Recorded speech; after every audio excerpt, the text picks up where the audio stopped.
नमस्कार श्रोते हो, मी नीलाक्षी काळेसालके, संस्थापिका मातृगंध पुणे. आपण ऐकतोय सौ रेखा करंदीकर लिखित धर्मशील अहिल्या, भाग एक. प्रवास कल्याणी प्रतिभेचा ते अहिल्या माता. प्रकरण 4. गौतमाबाई मल्हाररावांच्या छत्रछायेत अहिल्योबा मल्हाररावांचा खंडू. अहिल्याबाई धार्मिक होत्या, पण अंधश्रद्ध मुळीच नव्हत्या. त्यांचा धर्म माणुसकी जपणारा होता. खंडेरावाच्या मृत्यूनंतर अहिल्याबाई प्रथमच फडणीशीत कामकाजास गेल्या होत्या. त्या दिवशी राघोदासांचा मुलगा अंबादास घरी महाभारत वाचणार होता. मल्हाररावांची खांडाराणी हरकुआई नात्याने सासू, पण समवयीन असल्यामुळे मोकळेपणी मनीचं गुज अहिल्याला सांगू शकत होती. त्यावेळच्या समजुतीप्रमाणे त्या अहिल्याबाईस म्हणाल्या, महाभारत घरात वाचू नये, देवळीत वाचावं. महाभारत म्हणजे भाऊबंदकी. घरात कज्जे बखेडे, जायदादीची भांडणे, महाभारताची बाधा घराला ग्रासते. पण काळाच्या पुढे जाऊन सारासार विचार करणाऱ्या अहिल्याबाईंनी त्यांना समजावले, कलह, मसलती, युद्धे हे तर राजकारणाचे खेळ आहेत. त्याशिवाय राज्य चालणार कशी? मी महाभारत वाचले आहे. आपण त्याला महाग्रंथ म्हणतो. त्यात पानोपानी राजकारणाचे ज्ञान आहे. आग लागल्यापूर्वीच लाकूड उचलावे, लढाईस तोंड लागण्यापूर्वी वाटाघाटी करून समेट घडवावा. सलोख्याने एकजूट राहिले तरच सर्वांना सुखशांती लाभेल. एकदा का युद्ध सुरू झाले तर मनुष्य संहार हा होणारच. हे महाभारताचे सार आहे, म्हणून ज्ञान कुठेही निषिद्ध नाही. खंडेरावाच्या महालाविषयी शहरात अफवा पसरल्या होत्या. त्याचे निवारणासाठी अंबादास मांत्रिकास घेऊन आले. पुन्हा या त्यांच्या कृत्याची तरफदारी त्यांनी श्रीमंतांच्या दरबारी सुद्धा 2 पगारी अंमलदार या कामासाठी ठेवले आहेत असे सांगून केली. अहिल्याबाईंनी अंबादासांना त्यावर उत्तर दिले, बदसल्ला देणारी माणसे श्रीमंतांच्या महाली नाहीत असे नाही. आमच्या दृष्टीने हे भयग्रस्त मनोरुग्णांचे किंवा कच्च्या काळजाच्या लोकांचे खेळ आहेत. कोणीतरी स्वार्थासाठी हे करत आहे हे आमचे म्हणणे सिद्ध नाही झाले तर गरज भासल्यास आम्ही यांना पाचारण करू. कोणाचीही वाकडी गोष्ट अहिल्याबाई खपवून घेत नसत. 1756 मध्ये राघोबा दादांबरोबर मल्हारराव खंडणी वसूल करण्यासाठी राजपुतान्याला गेले. कामगिरी फत्ते झाली. गौतमाबाईंची वाट पाहत मल्हारराव जयपूरमध्ये थांबले. ऑगस्ट 1757 मध्ये कुटुंबासह मल्हारराव दिल्लीत पोहोचले. पाठोपाठ राघोबा दादाही आले. दिल्लीत नजीब खान रोहिल्याने दणकून मार खाल्ला. खानास विठ्ठल शिवदेवने अटक केली. त्यास ठार मारावे असे सर्वांचे मत होते, पण नजीब खानास धर्मपुत्र मानून मल्हारबांनी अभय दिले. त्याच्याकडून भरभक्कम नजराणा मिळवला व त्यासाठी बुद्धिवाद करताना याला वाचवले तर शुजाकडून आपली तीर्थक्षेत्रे ताब्यात घेता येतील व त्याच्याकडून मिळालेल्या खंडणीत दौलतीचे कर्ज फेडता येईल असे त्यांनी दत्ताजीस सांगितले. आदिनाबेगच्या सांगण्यावरून मराठ्यांनी पंजाबकडे कूच केले. मराठे 20 एप्रिल 1758 रोजी बियास आणि रावी नदी ओलांडून लाहोरला पोचले असताना ख्वाजा मिर्झा त्यांना येऊन मिळाला. अफगाणी सत्ताधारी चिनाब ओलांडून काबूलकडे पळाले. मराठे चिनाबवर पोचले तेव्हा अफगाण्यांचे प्रचंड मौल्यवान सामान तेथेच पडलेले त्यांच्या हाती लागले. उत्तरेत त्यांना कुठेच अटकाव झाला नाही. वाटेत झेलम लागली. वाटेतील प्रत्येक प्रदेश जिंकत ते सिंधू नदीच्या तीरावर असलेल्या अटक या गावी पोहोचले. पंजाब सरहिंद मधील 4 मोठ्या नद्या, त्यांच्या पुरांचा काळ, त्यांच्या उतार्याच्या जागा काहीच मराठ्यांना परिचयाचे नव्हते. विस्तीर्ण सिंधू नदी ओलांडून ते पेशावरला पोहोचले आणि मराठ्यांचे झेंडे अटके पार फडकले. काबीज केलेल्या प्रदेशाचा कारभार मल्हाररावांनी उत्तरेत राहून पाहावा असे नानासाहेबांनी कळवताच, वय झाले असल्याने उत्तरेचा कारभार शिंद्यांना सांभाळू द्या असे मल्हाररावांनी नानासाहेबांस सांगितले. काबीज केलेल्या प्रदेशाचे हवामान, भौगोलिक स्थिती मराठ्यांना नवखी होती. शिवाय ज्यांचा प्रदेश काबीज केला आहे ते संस्थानिक तो परत मिळवण्यासाठी सतत लढाया करत राहणार. त्यामुळे हे काम जिकिरीचे होते. औरंगाबादेत शिंद्यांनी फत्ते केली, पण मल्हारराव मात्र अब्दालीला दिल्लीत भिडण्याऐवजी राजपुतान्यात लूट करीत राहिले. युद्धाच्या बातम्या जासूसांकडून अहिल्याबाईंपर्यंत पोचत होत्या. सततच्या रणधुमाळीमुळे दिल्ली, आग्रा, वृंदावन, गोकुळात गरीब रयत असहाय्य होती, होरपळत होती. हे ऐकून अहिल्याबाई अस्वस्थ होत्या. राष्ट्राचे आणि रयतेचे असे नुकसान कसे होऊ द्यायचे हा प्रश्न त्यांना अस्वस्थ करीत होता. त्यातच एक विश्वासू पुत्र या नावाने सर्व वर्तमान कळवण्यासाठी एक खलिता आला. त्यात दिल्लीला दत्ताजी आणि मल्हाररावांनी कूच करण्याऐवजी दत्ताजीस नजीब खानात गुंतवून मल्हारराव खंडणी वसूल करीत राहिले. अशामुळे मराठ्यांच्या दौलतीचे नुकसान होत आहे. आपली खासगी आज दूषित झाली. त्यांना वेळीच आवरा अशी विनंती केली होती. होळकरांच्या वकिलांनी मल्हाररावांना पत्रातून कळवले, आपण नजीब खानास धर्मपुत्र बनवलेत हे श्रीमंतास पटले नाही. आपण त्यांच्याकडून बराच नजराणा घेतलात. लुटीची पण हिस्सेवारीची पै पै हिशोब सरकार दरबारी दाखवण्यासाठी पुण्यात खतावण्या घेऊन यावे. अहिल्याबाईंनी मल्हाररावांस विनंती केली. आपली सुभेदारी आणि तलवारीच्या बळावरच ही कमाई झाली. श्रीमंत सरकार भक्कम असेल तरच या गोष्टींची शोभा आहे. आपण वडिलकीच्या नात्याने श्रीमंतांचे कर्ज निवारण करावे, कर्जाचा हिस्सा फेडून टाकावा. पेशवे सरकारांचा अटकेपासून रामेश्वर पर्यंत एकछत्री अंमल होता. नजीब खान हा एकमेव आडसर राखल्यामुळे मराठेशाहीत शिंदे होळकरांचा वट राहील. खानास हाती धरून भागीरथीवर सेतू बांधून अयोध्या, ढाका, बंगाल, काहूर व माहूर देशापर्यंत मोहीम करून शुजा स्तंभी देऊन त्याचा अर्धा मुलूख घेता येईल. मल्हाररावांची ही मसलत शिंदे यांना पटली. त्यांनी यावर अहिल्याबाईंनाही विचारले, तुम्हास काय वाटते? हा प्रश्न सुनेला विचारणे हे मोठेपण मल्हाररावांचे. कारण त्यांचा तिच्या न्यायबुद्धीवर गाढा विश्वास होता. अहिल्यानेही परखडपणे मल्हारबांना सांगितले, या वयात आपण अटकेपर्यंत झेंडा रोवून लौकिक मिळवला. मग या पेंढारीपणाचा लुटीचा मोह कशासाठी? यश कशात आहे? दौलतीवरची निष्ठा राखून त्यासाठी झुंजण्यात आहे.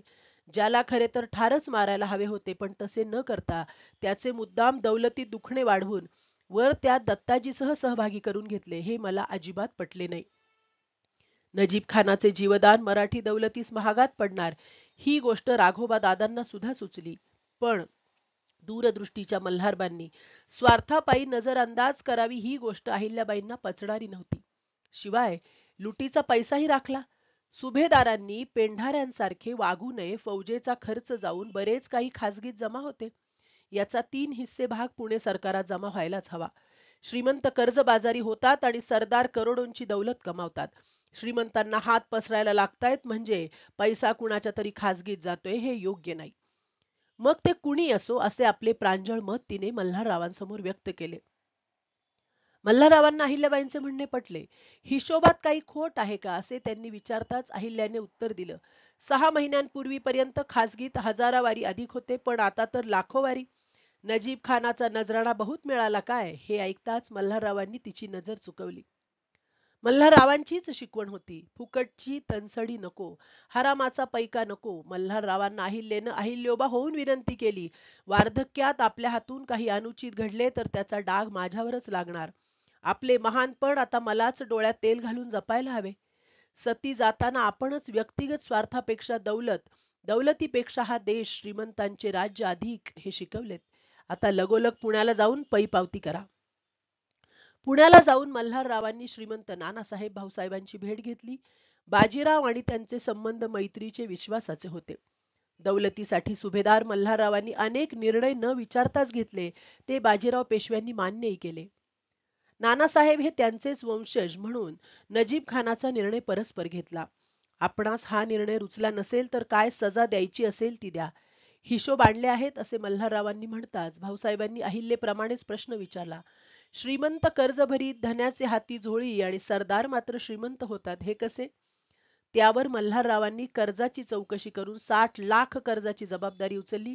30 लाख होळकर, 30 लाख शिंदे अशी लिहायला सांगितली. हे पैसे कधी मिळतील अशी भाऊसाहेबांनी विचारणा करताच उद्या उंट पाठवा असे सांगून त्यांनी पेशव्यांची रजा घेतली.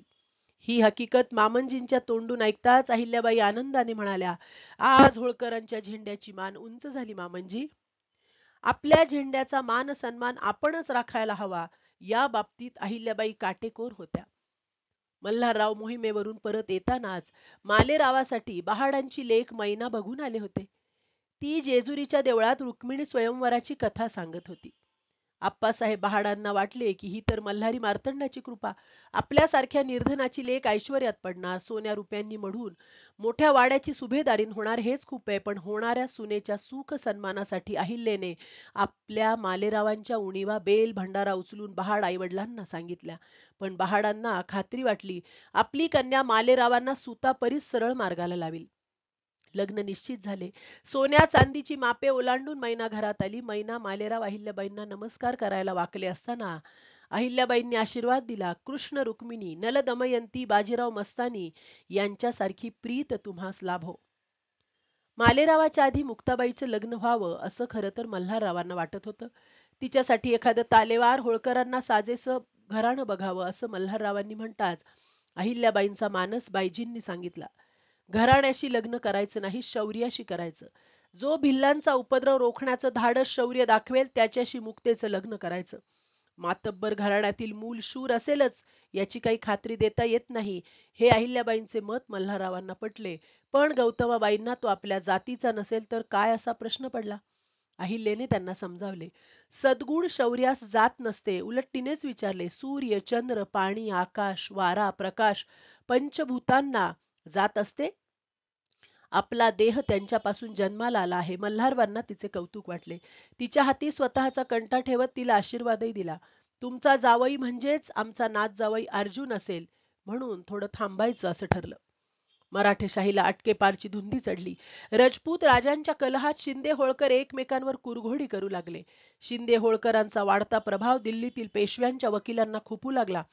एकी दुबळी होत चालली. राज्यकर्ते मनमर्जीनुसार धोरण आखू लागले. गौतमाबाई चाणाक्ष आणि स्वतंत्रपणे विचार करणाऱ्या होत्या. मल्हाररावांच्या बरोबरीने त्या मसलतीत लक्ष घालीत असत. 1759 मध्ये जयपूरची मोहीम अर्धवट सोडून मल्हारराव जयसिंग शिंदे यांच्या सांगण्यावरून दिल्लीस रवाना झाले. अफजालीने दिल्लीवर स्वारी केली. इराणी, दुराणी, रोहिले, नजीब खान, शुजाउद्दौला एक झाले. वीर दत्ताजी शिंदेचा शिरच्छेद झाला. मल्हारराव गलबलून गेले. शिंदेच्या बायका माणसांना धीर देणेही त्यांना सुधरत नव्हते. गौतमाबाईंनी धीर देत मल्हाररावांना म्हटले, जनकोजींनी लहान असूनही केवढा पराक्रम केला. तुमचे दिवस समीप आले तरी मारता मारता मरावे. मल्हारराव हताश झाले. त्यांनी बाईजींना प्रतिप्रश्न केला, आम्ही मरावे असे तुम्हास वाटते का? वीरपत्नीला साजेसे उत्तर गौतमाबाईंनी दिले. तुम्ही वाटा वीराचा उचलला आहे, वाण सतीचे घेतले आहे, ते तसेच सांभाळावे असे धर्मशास्त्र आहे. द्वेषाने स्वार होऊन लगोलग मल्हारराव जनकोजीकडे गेले. आपण वृद्ध आहात, परत फिरावे, हे जनकोजींचे म्हणणे ऐकून ते गौतमाबाईंकडे आले. गौतमाबाई कणखरपणे त्यांना म्हणाल्या, वय वाढवून अपकीर्ती मिळवून जगणार का? तुमची 60 बुद्धी नाठी झाली, अजून किती 50 जगणे बाकी आहे? जनकोजी लहान असून एवढी हिंमत दाखविते, मग तुम्ही असा विचार काय म्हणून करता? म्या तुझे चित्त पाहिले असे म्हणत मल्हाररावांनी निर्णय घेतला. बायका, मुले, बुणगे यांना केरोलीच्या घाटाने इंदुरास पाठवले. दत्ताजी शिंदे यांची पत्नी भागीरथीबाई आणि जनकोजींची पत्नी काशीबाई, गौतमाबाई, अहिल्याबाई सर्वजण घोड्यावरून निघाले. भागीरथीबाई गर्भवती होत्या. त्यामुळे त्यांना घोड्यावर बसवेना त्या पायउतार झाल्या. वाटेने चोरांचे भय असल्याने त्या शूर स्वाभिमानी बाईने रक्षकास आज्ञा केली, कोणी माझ्या अंगावर येतो असे वाटल्यास तलवारीने माझे 2 तुकडे करावे आणि मग कुठे ते जावे. चमेली नदी ओलांडून कावेरी नदीवर 13 दिवस मुक्काम होता. दत्ताजींचे दिवसवार केल्यावर भागीरथीबाईंना पुत्र झाला. तोफा उडाल्या. सूर्योदय झाल्यावर गौतमाबाई आणि अहिल्याबाईंनी शिंद्यांच्या पुत्र जन्माप्रित्यर्थ हत्तीवर आरूढ होऊन साखर वाटली. शिंदे यांच्या बायका उज्जैनीला गेल्या. अहिल्याबाई आणि बाईजी इंदूरला गेल्या. अहिल्याबाई इंदोरात नसताना तेथील सर्व जबाबदारी हरकुआई आणि उदाबाई वाघमारे त्यांची नणंदबाई सांभाळायच्या. इंदोरात येताच मालेरावांच्या खोड्या वाढल्याचे वर्तमान उदाबाईंकडून कळले. घोड्यावर स्वार होऊन वृद्धांमागे घोडा उडवण्याच्या नादात फडके यांच्या घरचा वृद्ध घोड्यांच्या टापांखाली आला आणि जागच्या जागी मरण पावला. अहिल्याबाई लगोलग गौतमाबाई आणि मालेरावांना बरोबर घेऊन फडक्यांच्या घरी गेल्या. पदर पसरून अहिल्याबाई त्या वृद्धेच्या पायाशी कोसळल्या. ती वृद्ध अहिल्याच्या गळ्यात पडून रडली. बाईजींनी त्यांना शांत करीत बरोबर आणलेली 5,000ची थैली त्यांना देण्यासाठी अहिल्यास दिली. काहीही करून आपले नुकसानीची मी भरपाई करू शकणार नाही असे अहिल्याबाई ओशाळून म्हणाल्या. वृद्धेचे अंतःकरण दाटून आले आणि अहिल्याबाईस त्या म्हणाल्या, आपण माफी मागितली यात भरून पावले. हेच माझं प्राक्तन. आपण वाईट वाटून घेऊ नका आणि मोकळ्या मनाने तिने अहिल्याबाईंना आशीर्वाद दिला. आपली कीर्ती दाही दिशांना जाईल. 3 महिन्यांनंतर फडणीशीत आल्यावर अहिल्याबाईंनी पाहिलेला पहिलाच अर्ज या फडके आजींचा होता. त्या विधवेने सवाल केला होता, आपल्या पौत्रास काय शिक्षा देणार? फाशी देणार की हत्तीचे पायी देणार? आल्या आल्या त्यांची भेट घेतल्यामुळे अहिल्याबाईंना या सवालाचे उत्तर द्यावे लागले नाही. मनोमन अहिल्याने मार्तंडाचे आभार मानले आणि प्रार्थना केली, मालेरावास पोटी घातले, आता निभावून ने. मल्हारराव जनकोजींना जाऊन मिळाले. दत्ताजीच्या मृत्यूमुळे शिंदेंच्या फौजेने दुराण्यांची धास्ती घेतली. होळकर मात्र गनिमी काव्याने शत्रूस जेरीस आणत होते. होळकरांची सेना शिंदे यांच्या सेनेची कुचेष्टा करू लागली, पण मल्हारराव मात्र जखमी जनकोजी बरोबरच राहिले. अब्दाली मागावर होता, उपासमार होत होती, पण काटक मराठे ओले हरभरे गाजरे खाऊन लढत होते. सिकंदराला अब्दालीच्या फौजेने होळकरांचा पराभव केला. मल्हाररावांच्या हातात पुण्याहून येणाऱ्या कुमकेची वाट पाहण्याशिवाय काही राहिले नाही. फौज पाठवा, तुम्ही येऊ नका असे मल्हारराव परोपरीने कळवत होते. दौलतीशी इमान राखणाऱ्या मल्हाररावांना भाऊसाहेबांनी ऐकावे असे वाटत होते, पण अब्दालीशी लढण्यासाठी भाऊसाहेब दक्षिणेतून निघालेच. सोबत कुटुंब कबिला, बाजार बुडगे, यात्रेकरूंचा मोठा लबेदा. या निमित्ताने त्यांचा तिल तुलादान, अन्नदान, तीर्थस्थानांचे दर्शन करून पुण्य जोडण्याचा मनसुबा. ही गोष्ट अहिल्याबाईंना कधी रुचली नाही. त्यांच्या मते प्रत्येक कारवाईसाठी एक योग्य वेळ असते. देवधर्म जर कर्तव्याच्या आड येत असेल तर पुण्य कसे मिळणार? देवधर्म आणि कर्तव्य या दोन्ही गोष्टी भिन्न आहेत. दोन्ही गोष्टी तराजूच्या पारड्यात टाकल्या तर कर्तव्याचे पारडे जड असायला हवे. जर श्रीमंतच असे वागले तर दुसरेही हेच करतील. मल्हाररावांचा भरोसा घोडदळावर अवलंबून असणाऱ्या जुन्या गनिमी काव्याच्या युद्ध पद्धतीवर होता. तर भाऊसाहेबांनी इब्राहिम खानाच्या मदतीने तोफखान्याबरोबर मंडलाकार पायदळाची नवी युद्ध नीती अवलंबण्याचे ठरवले. मल्हाररावांचा सल्ला भाऊसाहेब यांनी मानला नाही आणि त्यांच्या वडिलकीचाही मान ठेवला नाही. याचे मल्हाररावांना खूप वाईट वाटले. शुक्र तालावरून दिल्लीस गेल्यास दाणागोटा कमी पडणार नाही आणि मातब्बर लढा देता येईल, हे मल्हाररावांचे म्हणणे न ऐकल्यामुळे अनेक सैनिक मारले गेले. 14 जानेवारी 1761 युद्धाच्या दृष्टीने निर्वाणीचा दिवस ठरला. अब्दालीच्या मोठ्या सैन्यापुढे मराठ्यांचे काही चालले नाही. पानिपतच्या लढाईत पराभव पत्करावा लागला. इतिहासकारांच्या मते या पराभवाची मुख्यतः 2 कारणे सांगितली जातात. 1. इब्राहिम खानाच्या युद्धनीतीचा मराठ्यांना सराव नव्हता. 2. युद्ध हरणार हे दिसताच मल्हाररावांनी नजीब खानाशी हातमिळवणी केली आणि स्वतःचा जीव वाचवला. यानंतर युद्धातून काढता पाय घेतला.